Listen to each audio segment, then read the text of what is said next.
On April 5th, 2025, millions of people took to the streets across the country for the hands off protests in the United States. It was one of the largest coordinated demonstrations in US history, with over 3 million people across more than 1,400 locations nationwide. I unfortunately found out about it a little bit too late. I saw people holding big signs that day, but I had other plans and I didn't go. But I wish I did.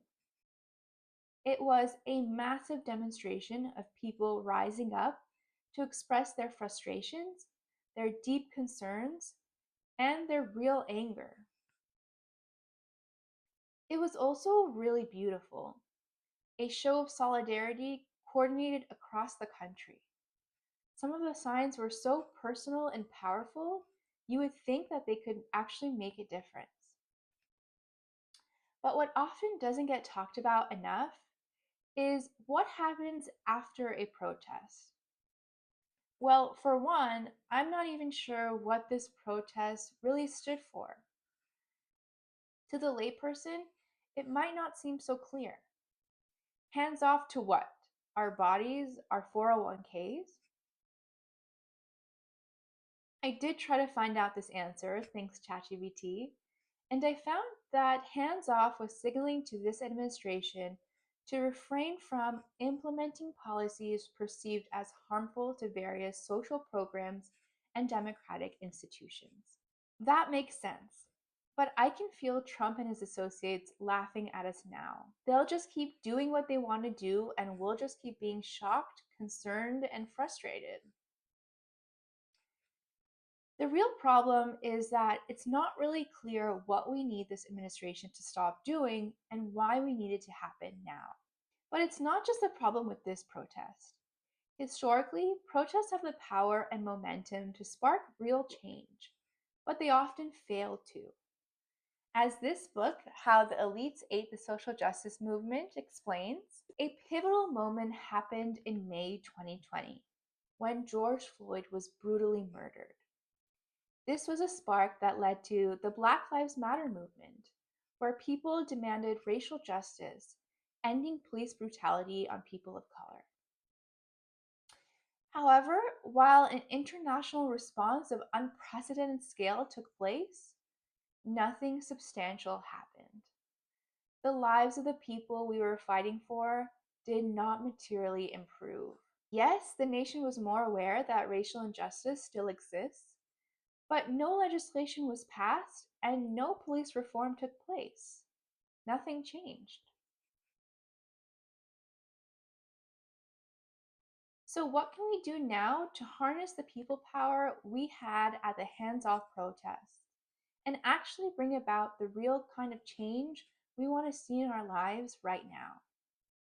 Well, we can look no further than to Dr. Martin Luther King Jr. for some clear guidance.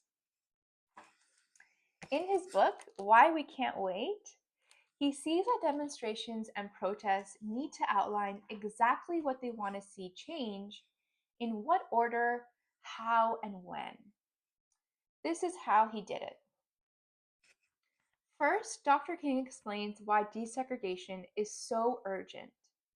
He does this by appealing to people's emotions, using vivid and raw examples such as how African Americans face constant humiliation, injustice, and violence under segregation.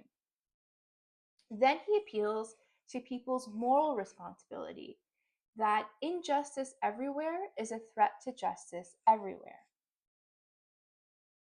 Next, for the Birmingham campaign, King and the CLC leadership had a very specific list of demands, which included number one, desegregation at lunch counters, number two, hiring Black clerks, three, releasing jailed protesters, and number four, establishing a biracial committee. So again, when we see the hands-off protests, we have to ask, hands off to what? What programs? What rights? What freedoms do we demand the administration to take their hands off of? We have to be very clear and outline what we're demanding, or nothing will change. And how did Dr. King get his goals accomplished, which led to the civil rights reforms we all enjoy today? Well, interestingly, he had a very cohesive, comprehensive, and targeted plan, which included workshops on nonviolence, targeted boycotts, and coordination with local leaders. His protests weren't just bursts of rage, they were the result of deep, deliberate organizing. So, to quote the very wise ChatGPT again, we have the numbers, we have the passion, but do we have the plan? That's what separates a moment from a movement. Now that the protests are over and we didn't have a clear plan or goal in place, what can we do now to keep the energy going? I have some ideas. So, first, we can join an organization that continues the advocacy, outreach, and education for the causes you care about. Think about plans, meetings, future advocacy endeavors to turn your demands into real action. Number two, spend time thinking, learning, and posting on things that you care about and what you wish to see in the world, like I'm doing right here. You can also network with like minded people on various social media platforms. I'd love to connect with you guys, so just comment below. Number three is to support people and organizations that act on the ideals you believe. Remember, you have the power of your purse. And number four, real change happens at the local level. It's hard, it's slow, but it's 100% worth it.